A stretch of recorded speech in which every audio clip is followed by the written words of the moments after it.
what are some future plans for you after your 100 marathons? Is there a step forward in your life, whether it's more, or what's life looking like after 100 marathons? Well, my primary goal at the moment, Noah, is to run fast and to try and get the marathon PB down. Yep. When I get to 100 marathons, it'll honestly kind of be like it won't be a enormous occasion, I don't think. I mean, I hope that I'm still in my prime when I can do that.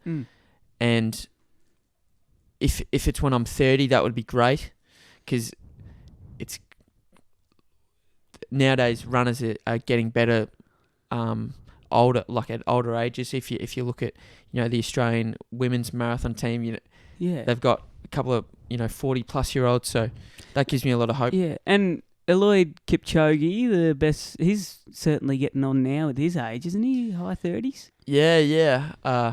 So he's been good forever, though. Oh, he has been. He's very good.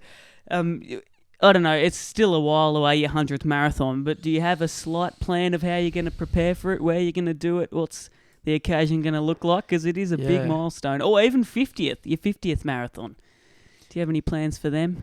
I do think about what I could do, and whether it's going back to Melbourne, the place where I ran my first one, and doing the 100th one there, or whether it's doing something harder than I've ever done to end on my 100th. Maybe, I have a thought about doing like a 30 marathons in 30 days kind of thing. But then my and obviously ending on the 100th. But then I have a thought, well, someone's already done that, so maybe I need to do something harder. Yeah, that is like, if someone, only you would say something like that, 30 marathons, I'll do something bigger for that. Your next marathon, where's that? So you've completed 35? Yeah. Where's your 36th going to be? I've got a ticket to Gold Coast in 6 weeks, which is just too short a turnaround, to be honest. Great course. I'd love to go there and run a PB, but it's probably not going to happen. So after that, if I can somehow do the half marathon there, I'd love to go and run Sunshine Coast 5 weeks later. And do you just book a ticket yourself and go wherever you want, or is there some, or is it so you literally just say, oh, there's a marathon up there, I'll do my 36 there? Is that sort of how it works? Yeah, it depends on like what the race is. Like, if it needs to be me worth going to, So I'm at the stage, as I said, where I'm trying to run fast. So I'm not just going to go anywhere, But Newcastle, I sort of saw it as an opportunity or Newcastle, if you like, I saw it as an opportunity to win the marathon based on previous years' winning times. And so that worked out well. And then, I do want to go, overseas in the near future and run on, the fastest courses in the world. Yeah. Do you get, like, your medal cabinet must be pretty full. How many marathons have you won? Or how many races have you... I mean, it's a tough question, but you would have certainly finished first a couple of times. I was lucky enough to win the Cadbury Marathon in Hobart as well. So did you get a bar of chocolate for a prize? Mate, I got so much chocolate, it was outrageous. Honestly, they gave me like factory. A dozen blocks, like a dozen proper... Like the big ones? Proper blocks. So they gave me, I think, 3 double blocks, like double size ones. Oh, okay. And then they gave me like 10 just, regular blocks, but it was too much. You wouldn't have got through it. When was that? I felt sick after a couple of days, but that was back in 2023. So last year. Was that through the middle of the year? Or was it summer? January. So it would have had to be. Hobart's pretty cold. So fortunate enough to win that one, and Newcastle was the only other one that I won. Yeah. But so did you get like a sash along with the chocolate, or a medal with the chocolate, or was it literally just factories of chocolate going your way? It was a lot of chocolate, $1,200, and just a medal. Yeah. But so your cabinet would be full then?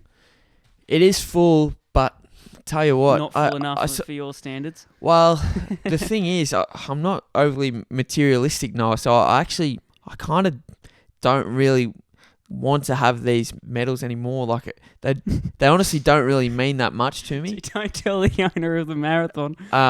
Which you know, each to their own. But it's not like I've got all these medals. I'm not just gonna look at them all day. Like I got better things to do, and the memories attached to the race, and you know the satisfaction of pushing myself means so much more to me than just some medal that you know. Yeah, I get what you mean. I mean, finishing the marathon, then you'd be attached to the medal, but after time, you know, when you win another one, that one sort of goes away. So I get what you mean. What was the course like in Hobart? Was it tough? Yeah, it actually is pretty tough.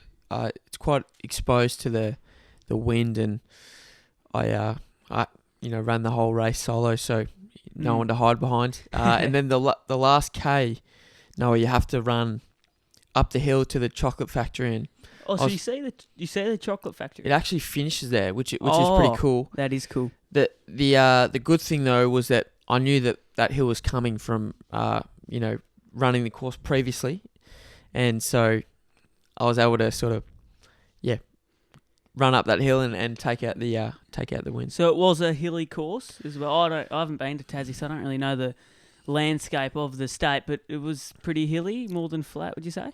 Oh, not overly hilly, but it's just that one hill at the end, which is quite steep, and it's just not when you want to have a hill in a marathon. You don't want it, at the 41k mark. Yeah. For your future plans, do you have any more goals on the horizon in the future, or is it literally just take it as it goes? Yeah, absolutely have goals. By the end of the year, I need to run at least, under 2 hours 30 is sort of my minimum goal. Because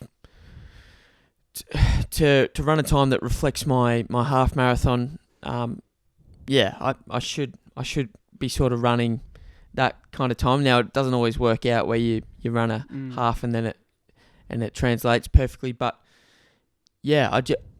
honestly I'm at a stage where I still consider myself average, and I want to get to a point where I'm running like a serious time, and I can